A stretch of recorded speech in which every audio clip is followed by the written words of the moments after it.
வணக்கம் ஃப்ரெண்ட்ஸ். இது சூரியன் எஃப்எம். நான் உங்க சூரியகுமார். இப்ப தான் முறை நம்ம சேனல் பார்க்குறீங்கன்னா, மறக்காம சப்ஸ்கிரைப் பண்ணிக்கோங்க. தொடர்ந்து நம்ம சேனல ஃபாலோ பண்ணுங்க. மறக்காம பெல் ஐக்கன் கிளிக் பண்ணிக்கோங்க. அப்பதான் நான் போடக்கூடிய வீடியோஸ் உங்களுக்கு நோட்டிஃபிகேஷன் வந்துட்டே இருக்கும். இப்ப எத குறித்து பார்க்க போறோம்னா, மத்திய அரசுக்கு ஒரு கோரிக்கை தான் பார்க்க போறோம். அதாவது பார்த்தீங்கன்னா, மத்திய அரசு வந்து டிஜிட்டல் இந்தியா திட்டம் கொண்டு வந்தாங்க. டிஜிட்டல் இந்தியா திட்டம் வந்து சில்லறை பிரச்சனைலாம் வந்து சால்வ் பண்ணுது. கரெக்ட் தான். ஆனா பார்த்தீங்கன்னா, மினிமம் பேலன்ஸ் மெயின்டெனன்ஸ் பண்ணலனா வந்துட்டு சர்வீஸ் சார்ஜ் புடிச்சிடுறாங்க. அ அது மட்டும் இல்லாத ஏடிஎம்ல அ அ 2, 3 ஏடிஎம்ல பணம் வந்து 3 டைம், 5 டைம் மேல எடுத்தா அதுலயும் சர்வீஸ் சார்ஜ் பிடிக்கிறாங்க. அதெல்லாமே தவிர்க்கிறதுக்கு வந்து பார்த்தீங்கன்னா, மத்திய அரசு எல்லா நேஷனலைஸ்ட் பேங்க்லயும் வந்து பார்த்தீங்கன்னா, ஜீரோ பேலன்ஸ் அக்கவுண்ட் மக்கள் ஓப்பன் பண்ணிக்கலாம். அ போஸ்ட் ஆஃபீஸு அதெல்லாம் கூட ஜீரோ பேலன்ஸ் அக்கவுண்ட் இருந்தா கூட ஆக்டிவ்ல இருக்கும். அப்படின்னு கொண்டு வந்தா ரொம்ப யூஸ்ஃபுல்லா இருக்கும்.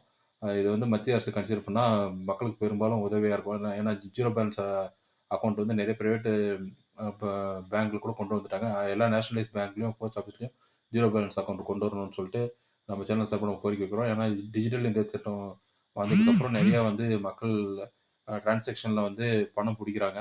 அத அவாய்ட் பண்றதுக்கு ஜீரோ பேலன்ஸ் அக்கவுண்ட் தான் ஒரு சொல்யூஷனா இருக்கும். அது வந்து மத்திய அரசு கொண்டு வரணும்னு சொல்லிட்டு இன்னைக்கு கோரிக்கை வைக்கிறோம். இது போன்ற அப்டேட் மற்றும் விழிப்புணர்வு தகவலுக்கு தொடர்ந்து நம்ம சேனல ஃபாலோ பண்ணிட்டே இருங்க. சூரியகுமார், சூரியன் எஃப்எம். Thank you.